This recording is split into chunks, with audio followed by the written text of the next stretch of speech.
Hello everybody and welcome back to another episode of Bouncing Back with Brighton. In today's episode we are going to play through the rest of the January transfer window and play the final two games in January, which are against West Ham and Spurs right at the back end of January.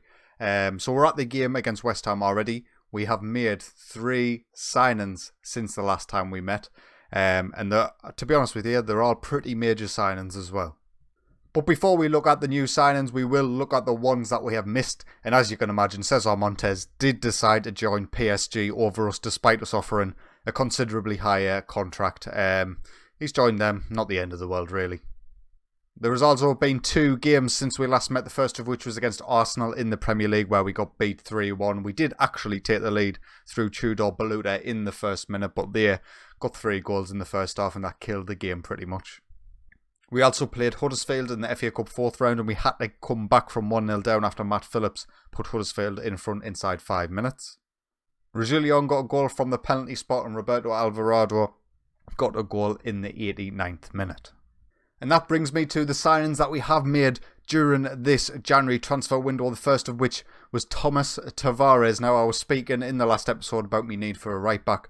Martin Montoya and Jayden Bogle have both been in and out of the side. I think particularly Montoya has been quite injury prone this season, and I did want to bolster that right back role, and I think with Thomas Tavares, I think he's probably our best right back, plus with the potential to grow. Portuguese, 19 years old, we bought him for £13.5 million from Benfica. I think he will be a future star for us going forward.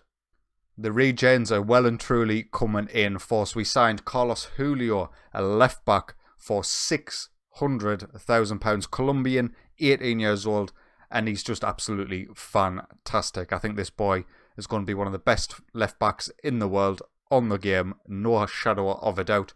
3.5-star current, 5-star potential, 600 grand as I mentioned, is an absolute bargain price, and yeah, we've got some sales to do with them two coming in.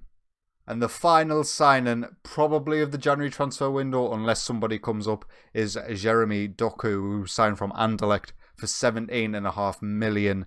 He's a left winger who could play up front, should he be needed, but I definitely see him playing on that left-hand side.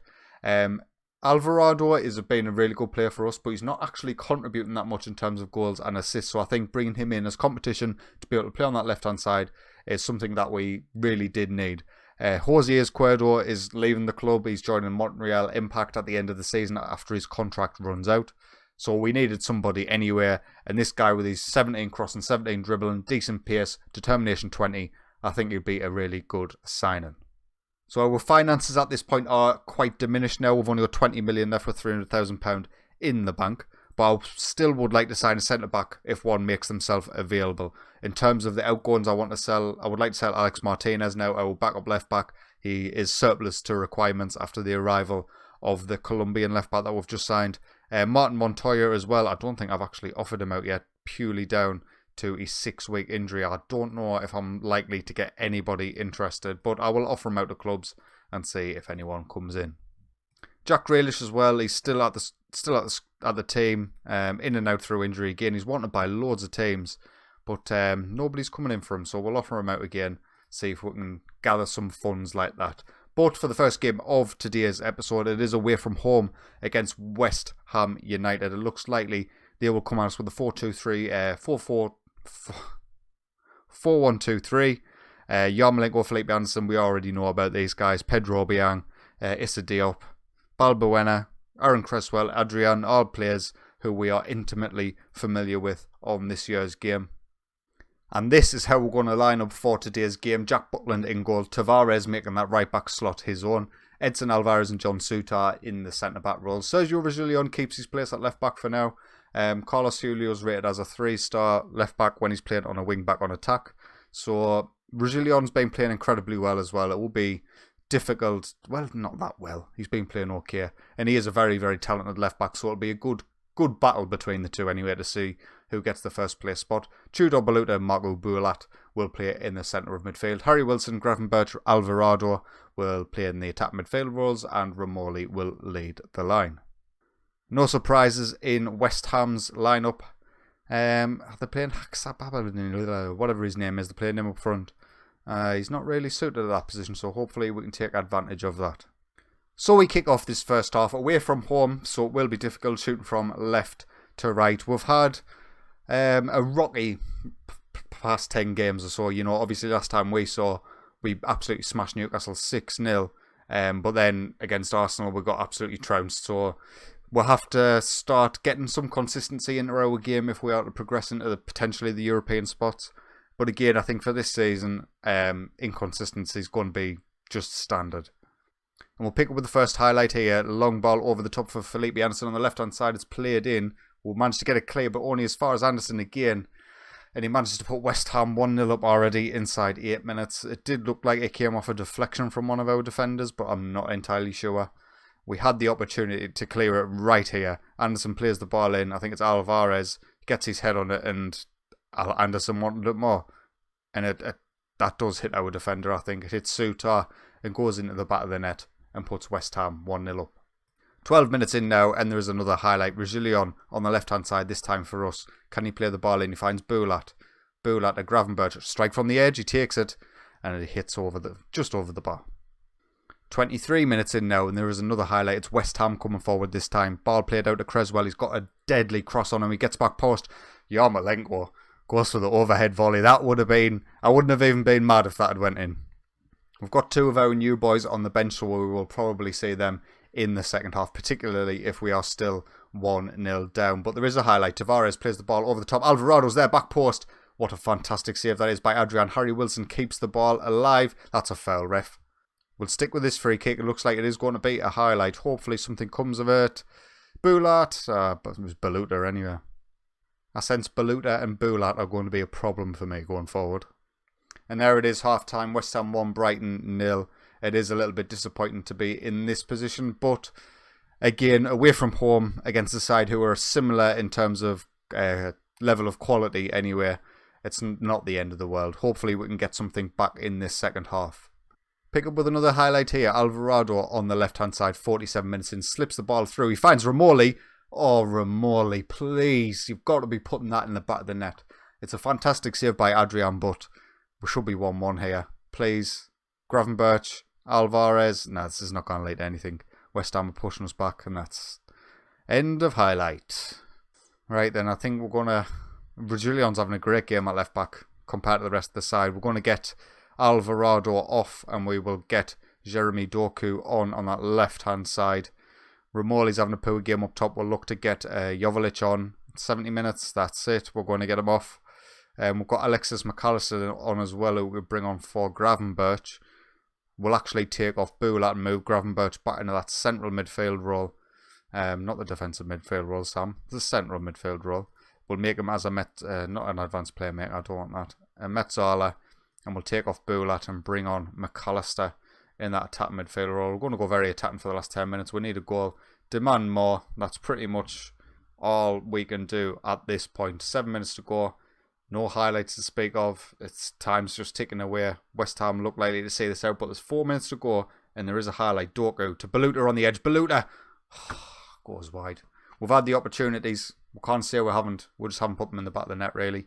And that's going to be it for today's game. Harry Wilson with a final corner. Dawson clears. This is going to be full time. Doku, Alvarez. Someone take the strike. Wilson. The referee's just going to blow full time here, man. Just get the ball in the box. Gravenberch, Baluta. Come on, work it in. Doku. Back to Gravenberch. It's out wide to McAllister. Can we find something? He's in the box and he takes the strike. It's not very good. And there we are. Disappointing first game of the episode, getting beat by West Ham. I think we deserved at least a point there, if not the win. I'm not happy with the performance. Some of them are a bit frustrated by that, but I think it's fair. Let's just get on to the second half. Celtic have come in with a £5 million offer for Montoya, considering he's valued at 10. It's not something I'm particularly interested in, and the fact that they wanted some of his wages paid as well doesn't interest me. So we'll try again. We'll see if we can get anything for him. So our youngsters are starting to trickle in. The first of which is Esteban Pereira, the centre-back from Colombia, who signed for £600,000. I've offered him straight out for loan, but looking at his physicals now he's actually at the club. If he can improve his heading, it'll be an absolutely fantastic centre-back, and hopefully with 1 or 2 seasons out on loan at decent clubs with good training facilities, he will improve massively. So we have had 3 loan offers for Pereira. Atletico Nacional have checked the training facilities and they are the ones with the best ones. So I'm going to reject these 2 clubs, accept Atletico Nacional and hope that what's his face scans there and improves. So we're here. It is match day, the second game of the episode against Tottenham Hotspur. They are obviously one of the best teams in the league. They are currently sitting in 3rd position, but we do have them at home, so you never know. Might be able to do something here, but I wouldn't be surprised if it's another defeat, unfortunately. In terms of today's lineup, I'm not happy with this. I think I am. Get Nokia out on the bench because Harry Wilson is pretty much our only right winger at this point. Jack Butland in goal. Tavares right back. Alvarez, Sutar and Reguilon completing the defence. Baluta and Bulat in the centre. Harry Wilson, Gravenberch and Doku starting on the left-hand side this time. I will be playing him as an attacking winger. And Romoli will start up top. So they come at us with a 4-2-3-1. Pretty much the same side that they start the game with, aside from Gedson Fernandez. Playing him right wing, a little bit strange. How much do they pay for him? £46 million. Absolute bargain, really, when you think about it. Is this guy start at Spurs? No, he doesn't. £23 million. They paid Dynamo for that keeper. Livakovic. Decent side. Obviously, if we manage to get a point or better from this game, it will be a huge result. Avoiding defeat is obviously the aim of the game. So we kick off for the first half, shooting from right to left. Early highlight 4 minutes in, and we give a throw-in away quite deep in our own area. Fortunately for us, Christian Eriksen didn't get the strike on target. Aside from the early highlight, not a lot happening here. 30 minutes in, but that suits us down to the ground, really. And please get rid of this. Do not give them an opportunity. Oh my God, have you seen this absolute rubbish? Have you seen it? Look at this. This is ridiculous. Eriksen with the free kick. Sutar wins the header. It's going out of play. Toby Alderweireld. We've benefited, haven't we? In the past few episodes, we've got a couple of goals, which probably shouldn't have been goals, but that's just frustrating. And there we are, half time. Brighton 0, Spurs 1. Let's kick off for the second half. Romoli's picked up a knock. We'll get him off for Dejan Joveljic. Highlight now, 62 minutes in. Maybe, just maybe, it might be an attacking opportunity for us, but Spurs are closing Sutar down, and I don't like the look of this. Alvarez back to Butland. Sutar gives the ball away sloppily. Fortunately, Bulat wins it again back in midfield, but we are not passing with any sense of urgency. We'll find Doku on the left-hand side. Can he make something happen? Gravenberch back to Bulat. He's got options to the right of him. He finds Tavares. Get it in the box, and Joveljic is there. He makes it 1-1. Is he offside? I don't think he is. His first assist for Tavares after joining the club. I thought we'd messed this up completely, waiting too long. Bulat, I think, who's number 7? Was he in offside position? He might have been. And Joveljic puts it in the back of the net after Tavares gets into a decent position. Another highlight now, corner for Spurs.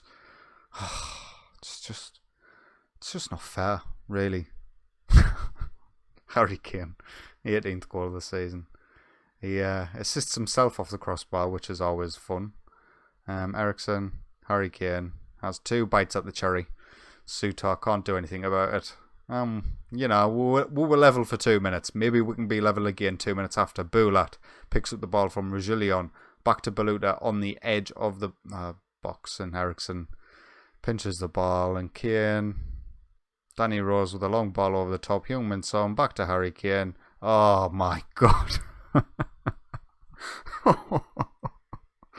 I mean, at least it's all coming in one game, eh? At least it's coming in just one game. Football Manager, are you listening? Are you plugged in at the microphone?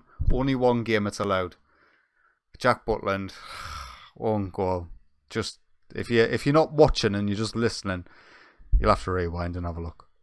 We'll make our final 2 subs of the game. John Sutar's having a dreadful game.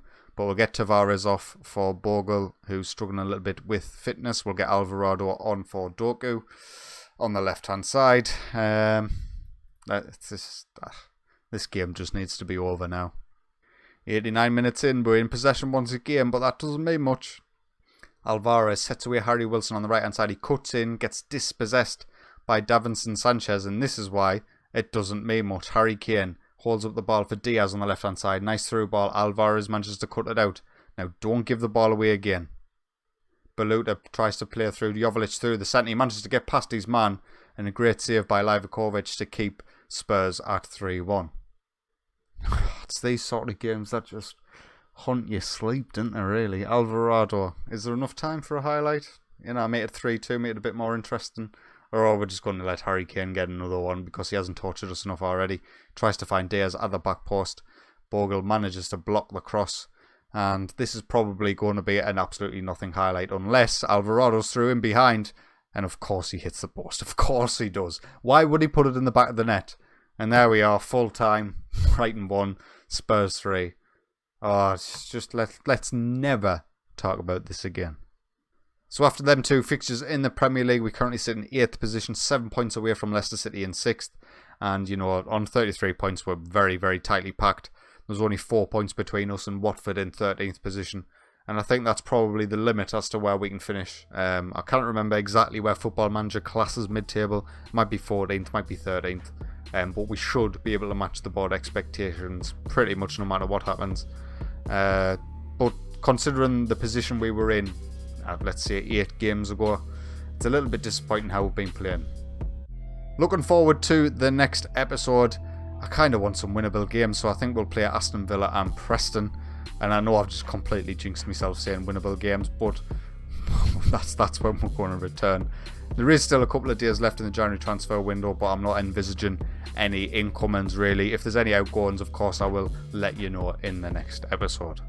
So that is going to be enough from me. If you have enjoyed today's video, please consider leaving a like, and if you are enjoying my content, get yourself subscribed. But until next time, take it easy.